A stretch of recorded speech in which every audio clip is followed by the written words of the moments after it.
Good evening दोस्तों, कैसे हैं आप सब।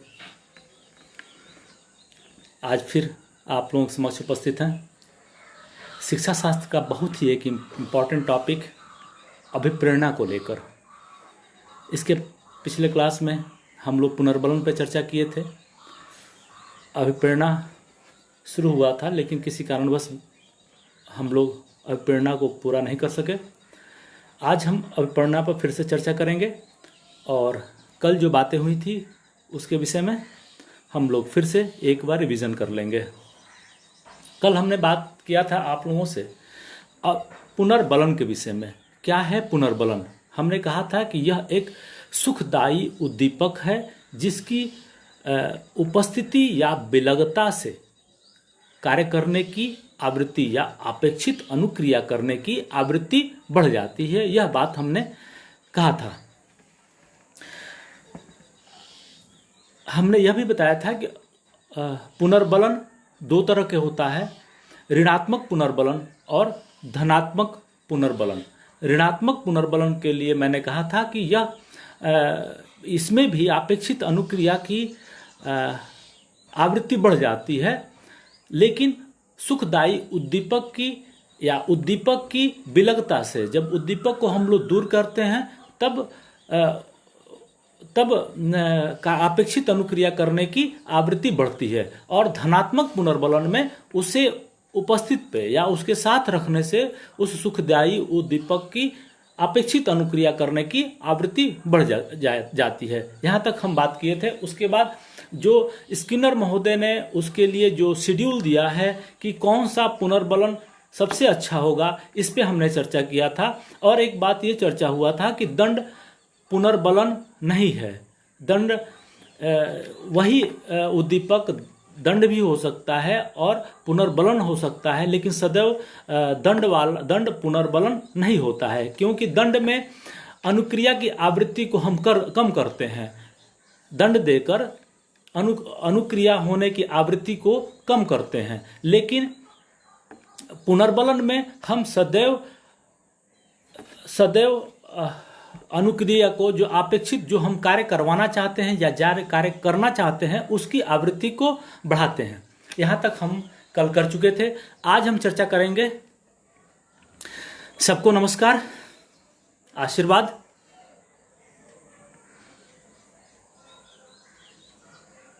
आ जाइए, आप लोग जुड़ चुके हैं। थोड़ा सा आप लोग विलंब हो गए या मैं पहले आ गया, स्वागत है। नहीं, पुनर्बलन अभिप्रेरणा को गति प्रदान नहीं करता। सौरभ पांडे जी, मैं अभी बता रहा हूं, आप ध्यान से सुने। दोनों चीजें अलग अलग हैं। सौरभ, आप सुने फिर से। अभिषेक जी प्रणाम। विशु जी, बिल्कुल आप लोगों के ही प्रयास से यह कार्य हो पा रहा है और आप लोग काफ़ी देर से नज़र आ रहे हैं। विशु यादव जी, डाइट गाजीपुर, स्वागत है आपका। अभिषेक जी, स्वागत है।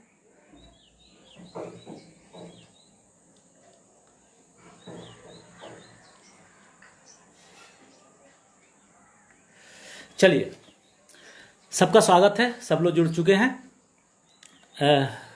सौरभ पांडे, शायद सौरभ पांडे का प्रश्न था कि अभिप्रेरणा पुनर्बलन का कार्य करता है। नहीं, आप यह स्पष्ट रूप से समझ जाइए कि पुनर्बलन या पुनर्बलक बाह्य होता है और अभिप्रेरणा आंतरिक होता है। अभिप्रेरणा आंतरिक है। अब अभिप्रेरणा के विषय में चर्चा करते हैं। पूर्वाग्रह से ग्रसित आप लोग ना हो।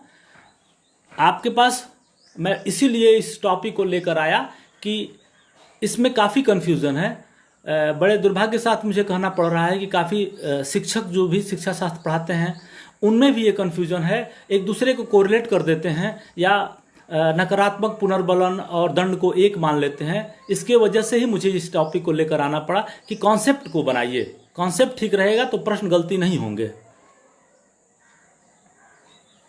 कॉन्सेप्ट यदि सही होगा, और यह रटने का विषय नहीं होता है, आपको समझने की ज़रूरत है और कॉन्सेप्ट बनाने की ज़रूरत है।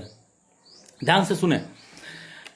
अब अभिप्रेरणा एक ऐसा आंतरिक बल या प्रेरक है जो व्यक्ति को लक्ष्य की ओर या निश्चित व्यवहार करने के लिए अग्रसर करता है। अब एकदम व्यवहारिक भाषा में लक्ष्य की ओर चलने के लिए जो जुनून, जो आपके अंदर आग है, वह जुनून, वह आग, वही अभिप्रेरणा है। इसे आप देख नहीं सकते, यह बाह्य नहीं हो सकता। जो आपके अंदर आग जल रही है, जैसे आप यदि प्रतियोगी परीक्षाओं के लिए तैयारी कर रहे हैं तो आप अंदर से अभिप्रेरित हैं, अंदर से 24 घंटा आपके मन में है कि मुझे यह प्राप्त करना है, और वह बल जो आपको मिल रहा है तो वह अभिप्रेरणा है, वही आंतरिक बल अभिप्रेरणा, वही जुनून जो आपके अंदर है, जो जुनून है आपके अंदर, जो आपके अंदर आग है, वही अभिप्रेरणा है। यह बिल्कुल एकदम व्यवहारिक भाषा में। मैं मनोवैज्ञानिकों के परिभाषा पे नहीं जाऊंगा क्योंकि आपको याद भी नहीं होगा और आप लोग उसे देख भी लेंगे। अब हमने यह भी कहा था कि कल थोड़ी सी बात हुई थी कि अभिप्रेरणा के भी दो प्रकार होते हैं। अभिप्रेरणा के भी दो प्रकार होते हैं, जैसे पुनर्बलन के दो प्रकार होते हैं, उसी तरह से अभिप्रेरणा की भी दो प्रकार होते हैं। पहला सकारात्मक अभिप्रेरणा और दूसरा नकारात्मक अभिप्रेरणा। पहले हम समझेंगे कि सकारात्मक अभिप्रेरणा क्या है। जो आपके अंदर स्वतः जागृत हो, जो आपके अंदर स्वतः जागृत हो, वह सकारात्मक अभिप्रेरणा होता है। और नकारात्मक अभिप्रेरणा क्या होता है? जो बाह्य रूप से आपको दिया जाए, वह नकारात्मक अभिप्रेरणा है। जैसे एक उदाहरण से मैं बता रहा हूं कि आपको सिविल सर्विसेज की परीक्षा पास करने के लिए आप स्वतः हैं कि मैं सिविल सर्विसेज की परीक्षा पास करूंगा, उसके लिए आप अभिप्रेरित हैं, आप ऊर्जावान हैं, आपके अंदर आग धक रही है, तो वह क्या होता है? सकारात्मक, जो स्वतः अपने अंदर से स्वतः उत्पन्न हो, उसे सकारात्मक अभिप्रेरणा कहते हैं। और जो बाह्य रूप से दी जाती है, जैसे मान लीजिए कि कोई एक दौड़ प्रतियोगिता कराया जा रहा है, या कोई भी आपके महाविद्यालय में कोई एक प्रतियोगिता कराया जा रहा है जिसपे पास करने पे 5,000 रुपये का प्राइज रखा गया है, तो उसके लिए आप कार्य कर रहे हैं, तो वह नकारात्मक अभिप्रेरणा होता है। सबको प्रणाम। सौरभ जुड़ चुके हैं। सौरभ का ही पहला प्रयास था जिसके वजह से हम लोग आज लाइव हैं। धन्यवाद। हाँ, और नकारात्मक अभिप्रेरणा वो होता है जैसे आपको बाह्य रूप से कुछ दिया जाए, आप उससे अभिप्रेरित हों, तो वह नकारात्मक अभिप्रेरणा होता है। और सकारात्मक अभिप्रेरणा वो होता है जो स्वतः बालक के अंदर स्वतः उत्पन्न हो, वह किसी लक्ष्य को प्राप्ति के लिए जो आग स्वतः उत्पन्न हो, वह सकारात्मक अभिप्रेरणा होता है। और जब बाह्य रूप से उसे कहा जाए कि यह आप प्राप्त करेंगे तो ये बहुत अच्छा होगा, तो वह या कुछ हम उसे प्रोत्साहन के रूप में रख देते हैं, इंसेंटिव के रूप में रख देते हैं, तो वह नकारात्मक अभिप्रेरणा होता है। जैसे प्राइवेट कंपनी हर महीने का, हर 3 महीने का, हर एक वर्ष का टारगेट रख देती है कि इतना आप अचीव कर लेंगे तो आपको विदेश का टूर दिया जाएगा, या इतना अचीव करेंगे तो आपको 10% सैलरी से अतिरिक्त आपको इंसेंटिव के रूप में दिया जाएगा। तो वह हो जाता है नकारात्मक अभिप्रेरणा। लेकिन सकारात्मक अभिप्रेरणा जब आप अंदर से स्वतः आपके अंदर जागृत हो और आप उसके प्रति कार्य करें, तो वह सकारात्मक अभिप्रेरणा होता है। चलिए आगे चलते हैं, फिर अभिप्रेरणा की विशेषताओं को जानते हैं कि क्या क्या इनकी विशेषता होती है। अभिप्रेरणा अधिगम का मुख्य चालक ऐसे, अभी बाद में मैं चालक बताता हूं, ड्राइव क्या होता है मैं अभी आगे चल के बताता हूं। आप चालक को चालक ही मान लीजिए, ड्राइवर ही मान लीजिए। तो अभिप्रेरणा क्या होता है? अधिगम का मुख्य चालक होता है, जो अधिगम को प्रशस्त करता है, अधिगम को लेकर आगे चलता है। हृदय, अधिगम का हृदय होता है। बिना अभिप्रेरित व्यक्ति पढ़ नहीं सकता है। आप किताबें खरीद सकते हैं, आप 100 किताबें खरीद कर खूब बढ़िया अपने अलमारी में सजा सकते हैं, लेकिन जब तक आप अभिप्रेरित नहीं होंगे तब तक उन किताबों को नहीं पढ़ सकते हैं। तो इसीलिए अधिगम का चालक, अधिगम का हृदय कहा जाता है कि अभिप्रेरणा अधिगम का हृदय है, अधिगम का पथ प्रदर्शक है। बिना अभिप्रेरित व्यक्ति कभी भी अधिगम नहीं कर सकता है। वह कुछ जबरदस्ती उसे करा दिया जाए कुछ तक कर सकता है, लेकिन अभिप्रेरित व्यक्ति ही अधिगम कर सकता है। सर्वोत्तम सोपान है, सबसे अच्छा जो स्टेप्स है वह अभिप्रेरणा ही है अधिगम के लिए। आपको पढ़ाने की जरूरत नहीं है, यह वीडियो बनाने की जरूरत नहीं है। यदि किसी व्यक्ति को उसके लक्ष्य के प्राप्ति के लिए प्रेरित कर दिया जाए तो वह व्यक्ति किताब से पूछकर, कहीं घूमकर, कहीं भी जाकर वह पढ़ लेगा। लेकिन आप सारी सुविधाएं दें, यदि उसके अंदर उस लक्ष्य को प्राप्ति के लिए आग नहीं है, जुनून नहीं है, वो आंतरिक बल नहीं है, तो वह कभी उसे प्राप्त नहीं करना चाहेगा। यह अभिप्रेरणा होता है। तो अभिप्रेरणा को कहा गया है, फिर से एक बार मैं रिवीजन कर रहा, बहुत अच्छी पंक्ति है, इसे आप लोग याद रखिएगा। अभिप्रेरणा अधिगम का मुख्य चालक होता है, अधिगम का हृदय होता है, अधिगम का पथ प्रदर्शक होता है, अधिगम का सर्वोत्तम सोपान होता है और सर्वोत्कृष्ट राजमार्ग होता है। स्किनर का यही परिभाषा है। इसे कई बार पूछा गया है कि स्किनर ने परिभाषा दिया था कि अभिप्रेरणा अधिगम का सर्वोत्कृष्ट राजमार्ग है। जिसपे अधिगम चलता है, वह राजमार्ग जो है, जो हाईवे है, वह क्या है? वह है अभिप्रेरणा। अब आगे और हम अभिप्रेरणा के परिभाषा पर चर्चा करेंगे।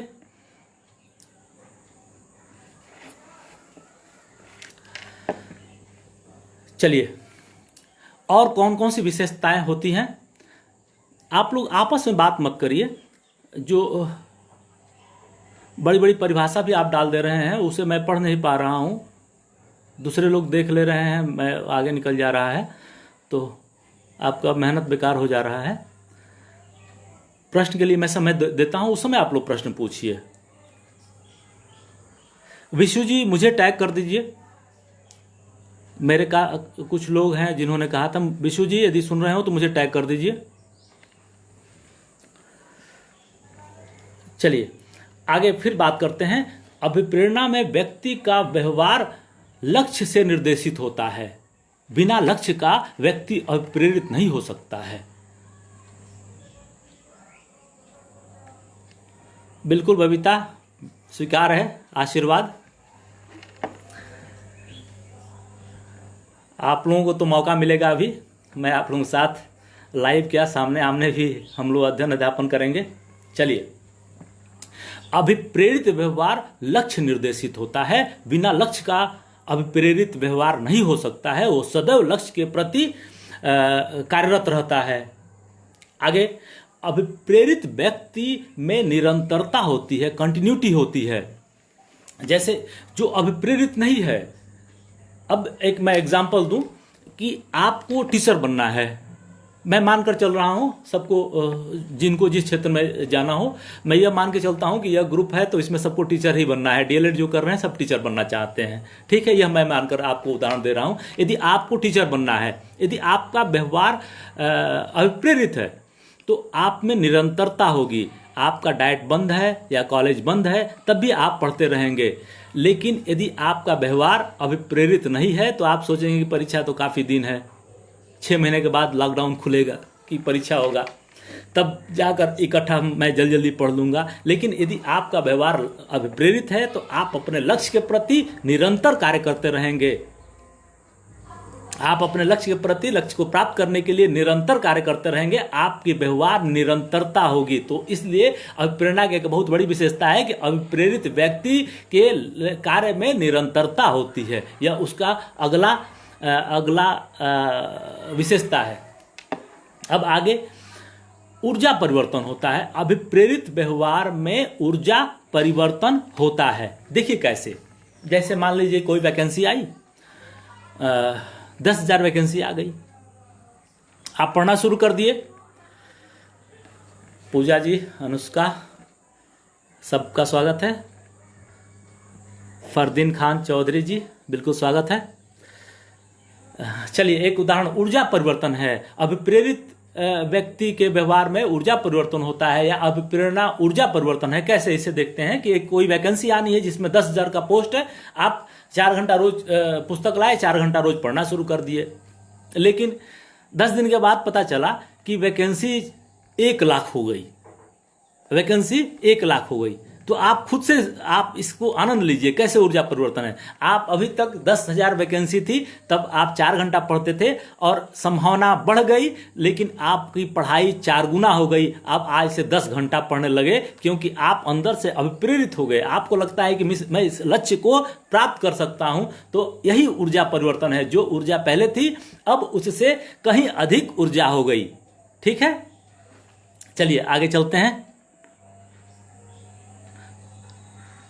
बिल्कुल बिल्कुल बिल्कुल, बहुत बहुत धन्यवाद। कुछ हमारे साथी हैं जो कह रहे थे कि आप हम लोग देख नहीं पा रहे हैं, आप खुद भी टैग हो जाइए। चलिए विशु जी बहुत बहुत धन्यवाद। आगे अभिप्रेरित व्यवहार या अभिप्रेरणा में चयनात्मक क्रिया होता है, इसे भी आप समझने की कोशिश करिए। एक उदाहरण से, आप तैयारी कर रहे हैं या आपके भाई बहन तैयारी कर रहे हैं। यदि आपकी मम्मी कहती है कि बेटा इसे दुकान से लेते आओ, तो आप पढ़ने के अलावा जब आप अभिप्रेरित हैं, आप लक्ष्य के प्रति अभिप्रेरित हैं, कार्य कर रहे हैं, तो आप सोचेंगे कि नहीं यह तो कोई कर सकता है। तो आप कहेंगे कि छोटे भाई बहन से कि उससे मंगा लो माँ, या पड़ोस के बच्चा है उससे मंगा लो, मैं अभी पढ़ रहा हूँ। तो आप कार्य चयनात्मक करेंगे। यदि दोस्त आ गया और आपको पढ़ना है तो आप दोस्त को भी इग्नोर कर देंगे कि नहीं मुझे पढ़ना है। तो आप पढ़ाई को आनंद लेंगे, पढ़ाई का आनंद लेंगे। तो आपका व्यवहार सब कुछ नहीं करेंगे, आप अपने लक्ष्य के प्रति ही चयनात्मक क्रियाएं ही करेंगे। सारे व्यवहार आप करना नहीं चाहेंगे कि सब कुछ मैं नहीं कर सकता हूं, तो आप अपने व्यवहार को चयनात्मक बना लेंगे। ठीक है, चलिए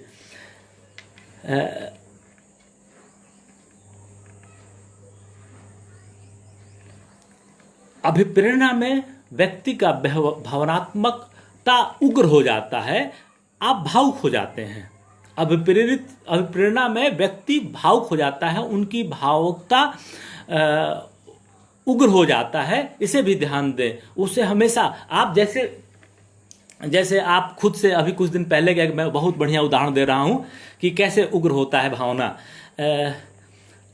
आ गया काफ़ी दिनों से, दिसंबर से अब एग्ज़ाम होगा, एग्ज़ाम नहीं हो रहा था। रात में एक मैसेज आता है और आप लोगों का एग्ज़ाम का डेट आ जाता है। तो आपकी भावनाएं कैसी हो, आप किसी से शेयर नहीं कर पा रहे हैं, लेकिन खुद से आप हंस रहे हैं, कभी उठ के किताब उठा रहे हैं, आपको देर रात तक नींद उस दिन नहीं आ रही है। तो यही उदाहरण है कि अभिप्रेरणा में व्यक्ति का भावना उग्र हो जाता है। यह भी एक उदाहरण है।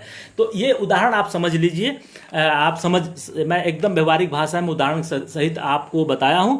आप इसमें प्रश्न ऐसे पूछे जाते हैं कि इनमें से कौन सा व्यवहार अभिप्रेरित नहीं है। तो आप नकारात्मक प्रश्न इसमें जनरली पूछे जाते हैं। नकारात्मक प्रश्न पूछे जाते हैं कि इनमें से कौन सा व्यवहार अभिप्रेरित नहीं है।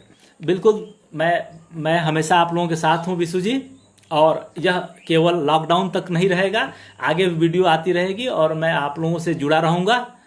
बहुत अच्छा लग रहा है आपका स्नेह। मैं भी शौक़ रखता हूँ अध्ययन अध्यापन से, तो मुझे डाइट में उतना पढ़ाने को नहीं मिलता है, तो यही बहाना है। आप लोगों से मैं जुड़ा रहूँगा और सदैव आप लोगों को पढ़ाता रहूँगा। बिल्कुल आप लोग बने रहिए। और जो आप लोग टॉपिक कहेंगे शिक्षा शास्त्र से संबंधित, गणित से संबंधित जो आप टॉपिक कहेंगे, अभी थोड़ा सा नेट की समस्या है और कुछ टेक्नोलॉजी, मैं अपने आप को टेक्निकली साउंड हो रहा हूं, तो मैं जब साउंड हो जाऊंगा तो मैं जब विजुअलाइजेशन आपका करा सकता हूं, जब आपको दिखा सकूं, तो मैं आपके पसंद के सारे टॉपिक पे आऊँगा। जो आप कहेंगे, यदि मैं नहीं भी जानता रहूँगा तो उसे देख कर समझ कर मैं आपके टॉपिक पे पुनः लाइव आऊँगा। चलिए आगे, स्रोत क्या क्या है, इसके कौन कौन से सोर्स हैं, या इसके संगठन क्या है, अभिप्रेरणा के संगठन क्या है, स्रोत क्या है, इस पे हम चर्चा करते हैं। देखिए, सबसे पहले तो अभिप्रेरणा के लिए आवश्यकता होती है। सबसे जो पहला स्रोत है आवश्यकता। यदि आप बहुत बड़े माता पिता के बच्चे हों, आपके पिताजी आपके माताजी बहुत पैसा रखे हैं, तो आप नौकरी के लिए अभिप्रेरित नहीं रहेंगे। तो सबसे जो पहला स्रोत होता है आवश्यकता। आपको उस चीज को पाने की आवश्यकता होनी चाहिए। पहला स्रोत, पहला कंडीशन, पहला संगठन आवश्यकता है। आवश्यकता यदि नहीं होगी तो आप अभिप्रेरित कभी नहीं हो सकते हैं। तो सबसे पहला है आवश्यकता। जो पहला है नीड, आपको उस चीज को प्राप्त करने की आवश्यकता होनी चाहिए। इसके बाद जो अगला है चालक या उससे अंतर्नोद। अंतर्नोद यह शब्द आप लोग ध्यान रखिएगा, चालक को ही अंतर्नोद कहते हैं क्योंकि दोनों का बहुतायत प्रयोग होता है और ड्राइव भी प्रयोग होता है। इसके स्थान पे कई बार हिंदी में भी ड्राइव लिखकर आता है परीक्षाओं में, इसे आप समझने की कोशिश करिए। दूसरा होता है, पहला तो आवश्यकता, आवश्यकता सबसे जरूरी है, पहला स्रोत है आवश्यकता। दूसरा स्रोत है चालक, दूसरा है चालक या अंतर्नोद। चालक क्या है? उस आवश्यकता की पूर्ति के लिए आपका जो कार्य होता है वही चालक होता है। जैसे कोई स्थान है जहां आप पहुंचना चाहते हैं, तो वहां पर जो गाड़ी या बस लेकर जो चालक लेकर जाता है वही आपकी भूमिका होती है। तो आपका मूवमेंट ही, ड्राइव ही आपका चालक होता है। अगला है उद्दीपक।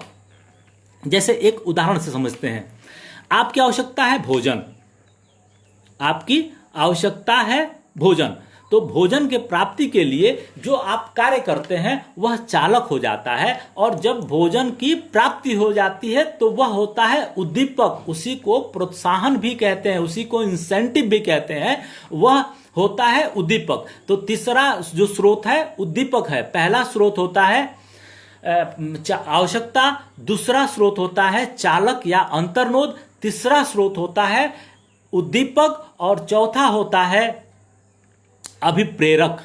चौथा होता है अभिप्रेरक। अभिप्रेरक क्या है? अभिप्रेरक कई बार पूछा गया है। आवश्यकता, चालक और उद्दीपक या प्रोत्साहन तीनों को जोड़ने से अभिप्रेरक बनता है। तीनों को जोड़कर ही अभिप्रेरक बनता है। ठीक है, यह स्रोत है। इसके विषय में मैं और थोड़ा सा आपको मैं नोट्स भी दिया हूं। केवल सिद्धांत का नोट्स टाइप नहीं हो पाया, उसलिए मैं नहीं दे पाया हूं। कल कोशिश करूंगा कि सिद्धांत से संबंधित नोट्स भी आपको दे दूं।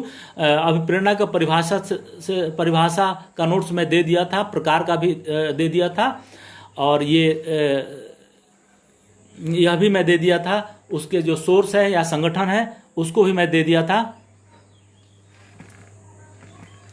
आवश्यकता होने पर व्यक्ति क्रिया करने के लिए प्रेरित होता है। तो सबसे पहला स्रोत आवश्यकता है। दूसरा चालक, प्रत्येक आवश्यकता के साथ एक चालक जुड़ा रहता है। जैसे भूख, आपको भोजन की आवश्यकता है, भोजन आवश्यकता है, लेकिन भूख कैसे आप निर्देशित हो रहे हैं, कैसे आप निर्देशित हो रहे हैं अंदर से, कैसे आपका मन हो रहा है कि भोजन को प्राप्त करें। तो वह भोजन, वह जो आपका मन जैसा से निर्देशित हो रहा है, जिसके लिए आप लक्ष्य के लिए आगे बढ़ रहे हैं, वही होता है चालक। जैसे भूख, भोजन की प्राप्त, भोजन आवश्यकता है लेकिन भूख क्या है? आपका चालक है। उसके बाद जब भोजन की प्राप्ति होती है वह प्रोत्साहन होता है, और तीनों को जब जोड़ देते हैं तो वह अभिप्रेरक बन जाता है। अब हम चर्चा करेंगे अभिप्रेरक के प्रकार पर कि कितने प्रकार हैं। अभिप्रेरक बहुत तरह के हो सकते हैं। कुछ मुख्य रूप से जो मनोवैज्ञानिक है या शिक्षा शास्त्री हैं जिन्होंने अभिप्रेरक को के प्रकार बताए हैं, उन पे चर्चा करेंगे। सबसे पहला अब्राहम मास्लो, अभी उसका सिद्धांत भी है, मांग का सिद्धांत या आवश्यकता का सिद्धांत, अभिप्रेरणा के मांग का सिद्धांत या आवश्यकता का सिद्धांत। उसके प्रतिपादक अब्राहम मैस्लो हैं। सौरभ सर, बिल्कुल सौरभ जी, सौरभ की जिम्मा रहेगी, सौरभ मुझसे मांग कर उपलब्ध करा देंगे। सौरभ हमारे विद्यार्थी हैं और हमारे डाइट के यह लीडर भी हैं, तो इनकी जिम्मेदारी बहुत है। यह लेकर मुझसे आपको उपलब्ध करा देंगे। वॉल पर ही उपलब्ध हो जाएगा, नोट्स वॉल पर आपके जो आपका ग्रुप है, जो पेज है, उसके वॉल पे ही उपलब्ध हो जाएगा, या सौरभ आपको पर्सनली भी भेज देंगे। धन्यवाद विशु जी, धन्यवाद। आप लोगों का प्रयास बहुत ही सराहनीय है, बहुत अच्छा कार्य कर रहे हैं। अभिषेक तिवारी, विशु यादव, सौरभ, आप लोग बहुत अच्छा कार्य कर रहे हैं। सूरज, सब लोग हमारे विद्यार्थी हैं, बहुत अच्छा कार्य कर रहे हैं। बिल्कुल, अब थोड़ा सा आगे चलते हैं, तब आप लोगों से मैं बात करूंगा। अनुष्का जी बहुत सक्रिय रहती हैं, ठीक है। अब अब्राहम मास्लो ने दो प्रकार बताया, अभिप्रेरकों के दो प्रकार बताए। आप यह ध्यान से सुनिए क्योंकि कई बार परीक्षाओं में ये पूछा गया है, ये काफ़ी इंपॉर्टेंट है। उन्होंने कहा कि दो तरह के होते हैं, एक जन्मजात होते हैं और दूसरा अर्जित होते हैं। तो जन्मजात क्या होते हैं? जैसे भूख, प्यास, निद्रा, ये सब जन्मजात होते हैं। इनके प्राप्ति के लिए आप कार्य करते हैं। तो ऐसे अभिप्रेरकों को जन्मजात अभिप्रेरक अब्राहम मास्लो ने कहा। और दूसरा उन्होंने अर्जित कहा। तो अर्जित क्या आप अर्जित करना चाहते हैं? भूख अर्जित नहीं कर सकते हैं आप। प्रतिष्ठा, पैसा, पुरस्कार, नाम, पहचान, यह आप अर्जित करना चाहते हैं। तो यह उन्होंने अभिप्रेरक दो तरह के बताया। एक पहला अभिप्रेरक को उन्होंने जन्मजात कहा और दूसरे अभिप्रेरक को मास्लो साहब ने अर्जित कहा। तो अब्राहम मास्लो के अनुसार अभिप्रेरक दो तरह के होते हैं, जन्मजात और अर्जित। आप समझ गए होंगे। यह बहुत छोटी चीज है, एक बार में ही आप लोग इतने योग्य हैं, समझ जाएंगे। थॉमसन ने भी दो तरह के कहा, लगभग वही चीज है, स्वाभाविक और कृत्रिम। बात वही है। स्वाभाविक क्या है? जो जन्मजात है वो स्वाभाविक है, और जैसे खेलना, सुख की प्राप्ति करना, ये सब स्वाभाविक है। और कृत्रिम क्या है? कृत्रिम उन्होंने दंड, पुरस्कार, वही बात है जो उसमें मैंने अर्जित कहा, तो वही लगभग कृत्रिम है, लगभग एक ही तरह से है। गैरेट ने, याद रखिए, गैरेट ने अभिप्रेरणा के 3 प्रकार बताए। उन्होंने कहा जैविक, मनोसामाजिक और सामाजिक। मनोसामाजिक या मनोवैज्ञानिक, जैविक और सामाजिक, उन्होंने 3 तरह के बताया। जैविक को उन्होंने जन्मजात, जो उसमें अब्राहम ने जो जन्मजात कहा, थॉमसन ने उसको स्वाभाविक कहा, और उसी को गैरेट ने जैविक कहा। वो तीनों लगभग एक ही चीज है। सबको गुड मॉर्निंग, गुड इवनिंग, सबको गुड इवनिंग, सबका स्वागत है। आप लोग आनंद लीजिए। चलिए आगे चलते हैं। और मनोवैज्ञानिक क्या है? जैसे आप में क्रिएटिविटी या आप में चिंतन, ये सब क्या है? ये सब मनोवैज्ञानिक है। और सामाजिक क्या होता है? प्रतिष्ठा, नाम, पहचान, ये क्या होता है? यह सामाजिक होता है। तो गैरेट ने 3 तरह के बताया, जैविक, मनोवैज्ञानिक एवं सामाजिक, 3 तरह के उन्होंने अभिप्रेरणा बताया।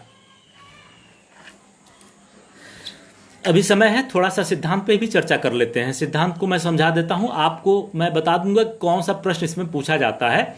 उसके अतिरिक्त आज तक न प्रश्न आया है न आएगा। मैं पहले ही बता दूंगा कि यह प्रश्न यहां से ये बनता है। कॉन्सेप्ट रखिए, जो प्रश्न जहां से बनते हैं मैं उनको बता दिया करूंगा कि ये प्रश्न ऐसे बनते हैं, बस उस पर आपको ध्यान देना है। बाकी आप कॉन्सेप्ट बनाते रहिए। बिल्कुल। सबसे पहले एक शायद सौरभ या कोई मुझसे एक दिन पहले ही मूल प्रवृत्ति का सिद्धांत के बारे में जानना चाहा था कि अभिप्रेरणा के मूल प्रवृत्ति के सिद्धांत क्या होते हैं। तो मैंने कहा था कि दूसरे क्लास में मैं बताऊंगा, तो कल बीच में बताने कोई मतलब नहीं था। फिर से मैं आज चर्चा कर रहा हूं। अभिप्रेरणा के मुख्य रूप से जो सिद्धांत है उनका पहले एक बार मैं नाम बता देता हूं। मूल प्रवृत्ति का सिद्धांत, अभिप्रेरणा के मूल प्रवृत्ति का सिद्धांत। उसके बाद अभिप्रेरणा के अगला सिद्धांत है अभिप्रेरणा के मांग या आवश्यकता का सिद्धांत। उसके बाद तीसरा है अभिप्रेरणा का मनोविश्लेषणवादी सिद्धांत। चौथा है अभिप्रेरणा का उपलब्धि का सिद्धांत। पांचवा है सक्रियता का सिद्धांत। छठा है प्रणोद न्यूनता का सिद्धांत। उसके बाद सातवां है क्षेत्र सिद्धांत। सबके नाम आप याद रखिएगा, क्योंकि नाम लगभग पूछा गया है और मैं बता दे रहा हूं, आप भूलेंगे नहीं। आगे जो इनके विषय वस्तु हैं उनको न तो आपको कहीं लिखना पड़ेगा, न किसी पुस्तक से पढ़ना पड़ेगा। इसको आप एक बार या दोबारा सुन लेते हैं तो यह आपका पूरा हो जाएगा। सबसे पहले कुछ जो नाम होते हैं, नाम ही भूलने के चांस होते हैं, कॉन्सेप्ट आपको एक बार में ही याद हो जाएगा। मूल प्रवृत्ति, पहले जानिए मूल प्रवृत्ति होती क्या है, या पहले बता दूं कि इसका कॉन्सेप्ट किसने दिया। सबसे पहले मैं ये बताता हूं कि इसका कॉन्सेप्ट किसने दिया।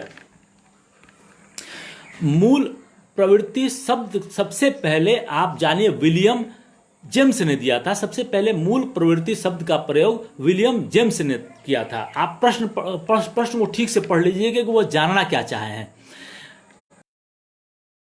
या सबसे पहले किसने इस शब्द को दिया। तो सबसे पहले विलियम जेम्स ने मूल प्रवृत्ति शब्द को दिया, लेकिन इसके प्रतिपादक या जनक जिन्होंने इसका व्यवस्थित मूल प्रवृत्ति का व्यवस्थित अध्ययन किया वह विलियम मैकडूगल हैं। अधिकतर चांस है कि बहुत ऊंचे स्तर पर नेट में या प्रवक्ता की परीक्षा में इस तरह के प्रश्न आएंगे, गुण प्रश्न, लेकिन सी टेट के लिए इतना ही पर्याप्त है कि अभी मूल प्रवृत्ति के सिद्धांत के प्रतिपादक या जनक कौन है। मूल प्रवृत्ति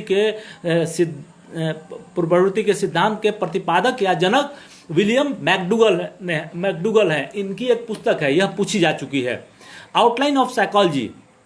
विलियम मैकडूगल की एक पुस्तक है आउटलाइन ऑफ साइकोलॉजी। इन्होंने एक पुस्तक लिखी, उसका नाम था आउटलाइन ऑफ साइकोलॉजी। इसमें इन्होंने 14 तरह के मूल प्रवृत्ति के बारे में बताया और 14 संवेग के बारे में बताया। सबसे पहले हम जान जाते हैं कि मूल प्रवृत्ति होता क्या है। जो जन्मजात क्रियाएं होती है वही मूल प्रवृत्ति है, जो जन्म से मिली हुई है वही मूल प्रवृत्ति है। मूल प्रवृत्ति की संख्या बहुत सारा है, लेकिन विलियम मैकडूगल के अनुसार चूंकि वही इस सिद्धांत के प्रतिपादक है 14 है, तो हम उन सिर्फ 14 पे ही चर्चा करेंगे। यह अनगिनत हो सकता है, सब लोग अलग अलग तरीके से इसको परिभाषित किए हैं। मूल प्रवृत्तियों की संख्या यदि आपसे पूछी जाती है तो मैकडूगल के अनुसार ही पूछी जाएगी, वह 14 है। उनके अनुसार संवेगों की संख्या भी 14 है। व्यक्ति की जो जन्मजात जो क्रियाएं हैं, जो जन्मजात स्वभाव है, वही मूल प्रवृत्ति होता है और उसी को प्राप्त करने के लिए उसी की पूर्ति के लिए व्यक्ति कार्यरत रहता है या अभिप्रेरित रहता है। अब 3 शब्द के बारे में मैं बताना चाहता हूं।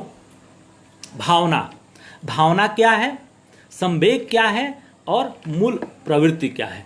भावना, आप लोग अक्सर बात होगी, जैसे आप लोग बातचीत करते होंगे कि वह मेरी भावना को नहीं समझती या वह मेरे भावना को नहीं समझता, या ऐसे अक्सर बात आप लोग करते होंगे। लेकिन मनोविज्ञान के अनुसार ये भावना, शुभम यादव जी, सभी लोग बहुत बढ़िया, बहुत अच्छा।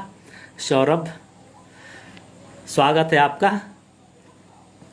चलिए, भावना अक्सर हर लोगों के मुंह से भावना के विषय में चर्चा सुने होंगे। जैसे लड़के लड़कियां भी बात करते हैं कि वह मेरी भावनाओं को नहीं समझता, या वो पति पत्नी भी बात करते हैं कि वो मेरी भावना को नहीं समझती, वो मेरे भावना को नहीं समझता। ये भावना है क्या? ये भावना कौन सी ऐसी चीज है जिसे लोग समझते नहीं हैं? अब मैं बता रहा हूं कि भावना क्या है।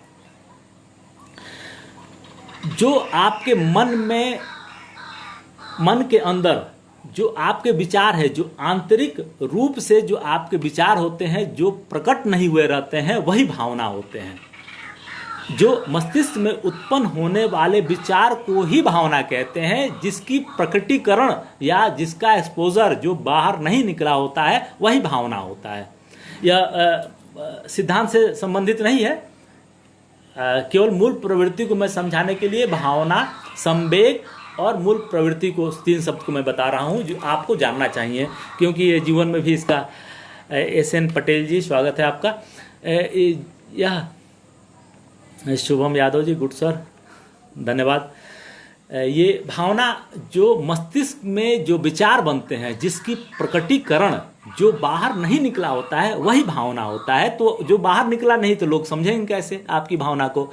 तो वह आपके क्रियाओं में परिलक्षित होती है, क्रियाओं में दिखती है। जो आपके मस्तिष्क में होता है, जो आपके मस्तिष्क में विचार होता है वही भावना होता है, और आपके कार्यों में, आपके क्रियाओं में वह परिलक्षित होता है। ठीक है, चित्रकूट से, बहुत अच्छा, बहुत अच्छे जगह पे आप रहते हैं। तुलसीदास जी का घर है, बहुत ही मनोरम जगह है। संवेग, जब भावनाएं प्रकट हो जाती हैं, जब जो आपके मस्तिष्क में उत्पन्न हुई विचार, जब विचार प्रकट हो जाता है तो प्रकट ही होना संवेग होता है। अर्थात विचारों का बाह्य प्रकाशन, विचारों का बाह्य प्रकाशन ही संवेग है। संवेग क्या है? विचारों का बाह्य प्रकाशन ही संवेग है। और मूल प्रवृत्ति क्या है? मूल प्रवृत्ति विचारों का क्रियात्मक रूप है। जब आपके विचार प्रकट हो जाएं तो वह क्या हो जाता है? संवेग हो जाता है, और प्रकट होने के बाद आप कार्य जब करने लगते हैं तब वह मूल प्रवृत्ति बन जाता है। जैसे एक उदाहरण देते हैं, जैसे आपके मन में है कि मैं आईएएस बन जाऊं, आपके मन की बात है, वह आपने किसी से कहा नहीं है, तो वह आपके मन में है, तब तक वह आपकी भावना है, क्योंकि जो मस्तिष्क में विचार बनता है जिसका प्रकटीकरण नहीं हुआ रहता है वह भावना होता है। अब जब भावना आप अपने दोस्त से कह दिए कि यार मुझे तो आईएएस बनना है, तो वह संवेग हो गया, और उस आईएएस बनने के लिए जब आप क्रिया करने लगे, रातों दिन पढ़ने लगे, तो वह मूल प्रवृत्ति बन गया। ठीक है, तो मूल प्रवृत्ति आप समझ गए होंगे कि जब विचारों का क्रियान्वयन होने लगे, विचार क्रियात्मक रूप में कार्य करने लगे, तो वह मूल प्रवृत्ति हो जाता है। तो व्यक्ति का विचार व्यक्ति का व्यवहार मूल प्रवृत्तियों से निर्देशित होता है और अभिप्रेरित होकर कार्य करता है। यही मैकडूगल के मूल प्रवृत्ति का सिद्धांत है। इसकी विशेषताएं, मूल प्रवृत्ति की क्या क्या विशेषताएं होती हैं, थोड़ा सा मूल प्रवृत्ति को जानना जरूरी है। यह अचेतन मन में होता है, यह चेतन मन में नहीं होता है, यह अचेतन मन में होता है। मैं फ्रायड को जब पढ़ाऊंगा तो अचेतन मन, अर्धचेतन मन और चेतन मन को विस्तृत रूप से पढ़ाऊंगा। ठीक है, अभी आप अचेतन मन को जान जाइए, आप लोग पढ़े होंगे अपने यहाँ, तो इसको यही जानिए। ठीक है, उसके बाद यह मूल प्रवृत्ति जन्मजात होता है। मैं पहले भी कह चुका, जो मूल प्रवृत्ति होता है वह अर्जित नहीं होता है, वह जन्मजात होता है। यह सार्वभौमिक होता है, यह सभी लोगों में मूल प्रवृत्ति होता है। यह नहीं है कि अमेरिका वालों के में मूल प्रवृत्ति नहीं होता है, भारत वालों में होता है, सिर्फ यह नहीं होता है। यह सार्वभौमिक है, पूरे संसार में पाया जाता है। और क्या इसकी विशेषता है? मूल प्रवृत्ति का रूप, स्वरूप, कार्य सभी प्राणी में अलग अलग होते हैं। जैसे सब कुछ एक होने के बावजूद भी आप रात के अंधेरे में जा रहे हैं, भय लग रहा है, तो जरूरी नहीं है कि आपके साथ आपका दोस्त भी जा रहा हो तो उसे भी बराबर का भय लग रहा हो, ऐसा नहीं हो सकता है। दोनों लोगों का भय अलग अलग होगा। तो मूल प्रवृत्ति का रूप, स्वरूप, कार्य सभी प्राणियों में अलग अलग होता है। और एक जान जाइए, एक बात बहुत इंपॉर्टेंट मैं कहने वाला हूं, मूल प्रवृत्ति आदतों से भिन्न होती है। यह आप जानिए कि मूल प्रवृत्ति जो होती है वह आदतों से भिन्न होती है। और मूल प्रवृत्ति से व्यवहार क्रिया करने के लिए प्रेरित होता है। मूल प्रवृत्ति से व्यवहार जो होता है क्रिया करने के लिए प्रेरित होता है। ठीक है, अब मैं थोड़ा सा संवेग और मूल प्रवृत्ति के बारे में बताऊंगा। संवेग क्या है आप लोग समझ चुके हैं। मैकडूगल ने 14 तरह के मूल प्रवृत्ति के बारे में बताया। उन्होंने कहा कि मूल प्रवृत्तियां 14 होती हैं, 14 होती हैं। और यह भी उन्होंने बताया कि संवेग भी 14 ही होते हैं।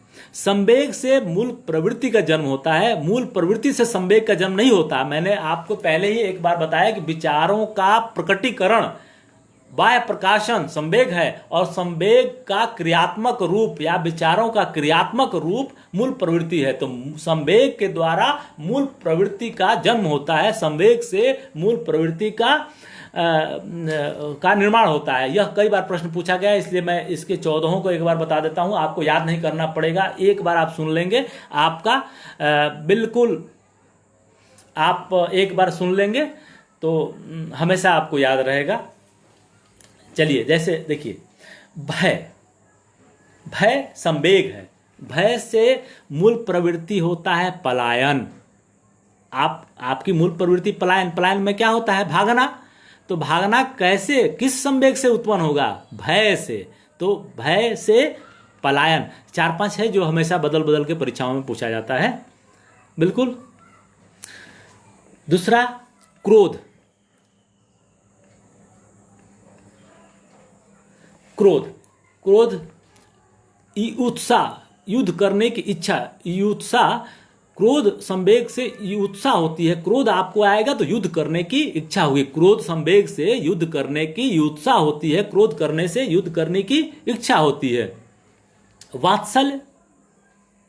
वात्सल्य से संतान की प्राप्ति मूल प्रवृत्ति होती है। यदि आपकी संतान प्राप्ति के लिए संवेग, उसके पीछे कौन सा होगा? वात्सल्य होगा। निवृत्ति माने पीछा छुड़ाना। पीछा छुड़ाना, किससे आप पीछा छुड़ाना चाहते हैं? वो संवेग कौन सा है? घृणा है। घृणा से आप निवृत्ति पाना चाहते हैं। उसके बाद शरणागति, आपकी मूल प्रवृत्ति शरणागति है। शरणागति माने किसी को अपने शरण में लेना। तो आप किसको शरणागति लेंगे? कब लेंगे? जब आप उस पर करुणा दिखाएंगे, दया दिखाएंगे। तो दया या करुणा संवेग से शरणागति होता है। कामुकता से काम होता है। उसके बाद जिज्ञासा, मूल प्रवृत्ति जिज्ञासा है। जिज्ञासा कब होगा आपको? जब आपको आश्चर्य होगा, जब आपका संवेग आश्चर्यजनक होगा, आश्चर्य संवेग उत्पन्न होगा जब आपके मन में, तब जाकर आपको आपकी जिज्ञासा जागृत होगी और आप अभिप्रेरित हो जाएंगे। आप मूल प्रवृत्ति जिज्ञासा से आप अभिप्रेरित होंगे। तो संवेग क्या है? आश्चर्य। मूल प्रवृत्ति क्या है? जिज्ञासा। संवेग है आत्महीनता। मूल प्रवृत्ति क्या है? दया करना। संवेग है आत्म स्वाभिमान। मूल प्रवृत्ति है आत्म गौरव। आप इसे आपको समझ में आ जा रहा होगा कि संवेग कौन सा होगा, किससे मूल प्रवृत्ति बनेगा। आप इसे एक बार सुन लेंगे, फिर परीक्षा में आपको पढ़ने की जरूरत नहीं है, आप इसे सही करके आ जाएंगे। ठीक है। एकाकीपन से सामूहिकता, उससे सामूहिकता उस आता है। भूख से मूल प्रवृत्ति भोजन। संग्रहण स्वामित्व, आपको इकट्ठा करने के होगा तो आप मालिक भी बनना चाहेंगे, आपकी मूल प्रवृत्ति स्वामित्व हो जाएगी। उसके बाद कृतिभाव से रचनात्मकता और आमोद से हास्य। ये संवेग 14 थे। इनसे 14 संवेग से 14 तरह की मूल प्रवृत्ति बनी। अब 2-3 सिद्धांत है, उनके बारे में मैं बता देता हूं, क्योंकि आज अभिप्रेरणा खत्म हो जाएगा तो फिर से कल नए टॉपिक हम लोग शुरू करेंगे। आरिफ मलिक स्वागत है। फरदीन खान चौधरी, मनीषा गुप्ता, सबका स्वागत है आप लोगों का। अब अगला सिद्धांत है अभिप्रेरणा की मांग या आवश्यकता का सिद्धांत। अभिप्रेरणा का, बिल्कुल अनुष्का, करुणा बना रहेगा। अभिप्रेरणा की मांग या आवश्यकता का सिद्धांत। मैंने आपको पहले भी कहा कि इन्होंने 2 तरह का अभिप्रेरणा बताया था। कौन कौन सा बताया था? एक जन्मजात और दूसरा अर्जित।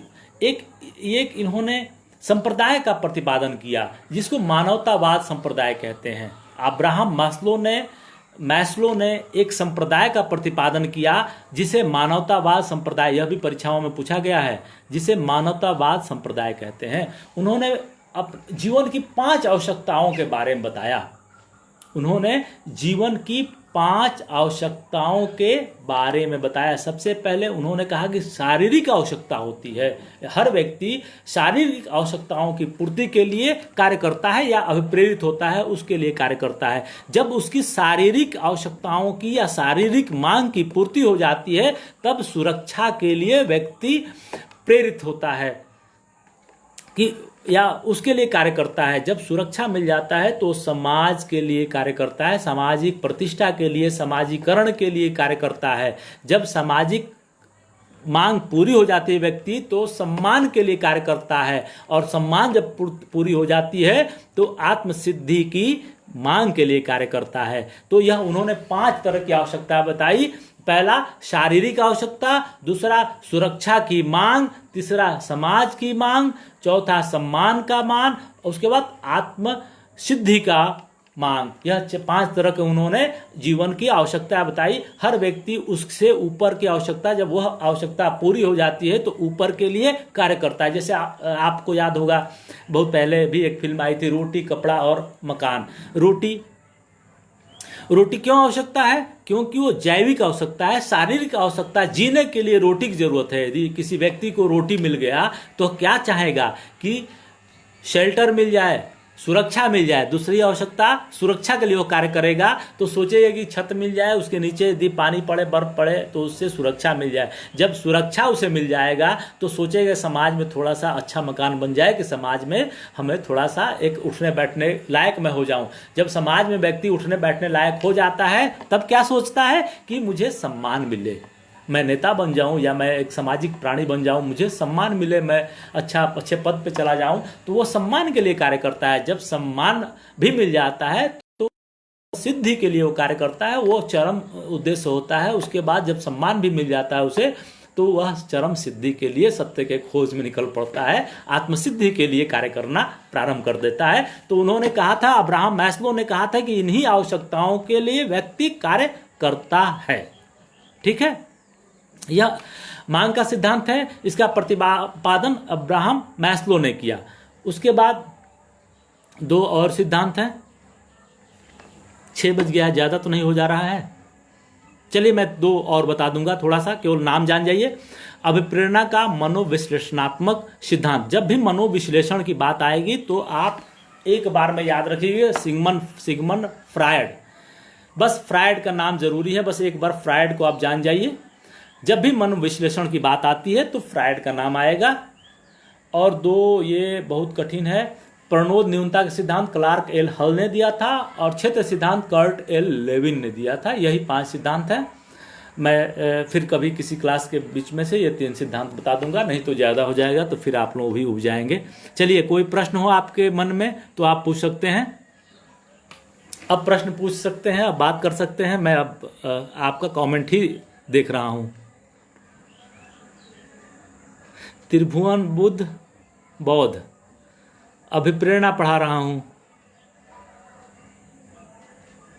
ये गलती थी, मुझे शुरू में ही डाल देना चाहिए था। क्यों फरदीन जी, क्यों रोज लेनी होगी?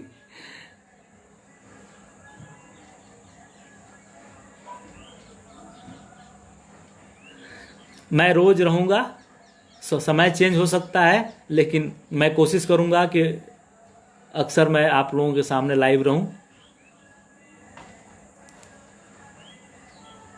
थोड़ा सा कई समस्या है, जैसे मेरे पास माइक नहीं है, बोर्ड पे रेजुलेशन अच्छा नहीं हो पा रहा है, नेट का स्पीड स्लो है, लेकिन इस लॉकडाउन में वो सब कुछ हम लोग नहीं कर पा रहे हैं। जब भी ये सब ठीक हो जाएगा और अच्छे ढंग से क्लास चलेगा, और मैथ्स भी मैं पढ़ा दूंगा आप लोगों का पूरा सिलेबस, 4th सेमेस्टर हो या 3rd सेमेस्टर हो, 2nd सेमेस्टर हो, बहुत ज़्यादा नहीं है, उसे मैं शुरू से लेकर लास्ट तक पढ़ा दूंगा, जिससे आपको कॉम्पिटिटिव एग्ज़ाम में भी आपको फ़ायदा मिले। आप कॉम्पिटिटिव एग्ज़ाम दे रहे हैं, उसमें भी आपको गलत ना हो। पूजा, सब समझ में आ गया, बहुत अच्छा, सब लोग बहुत अच्छे हैं। ठीक है, फिर आज का क्लास यहीं पे समाप्त करते हैं, फिर कल मिलेंगे नए टॉपिक के साथ। तब तक के लिए सबको धन्यवाद।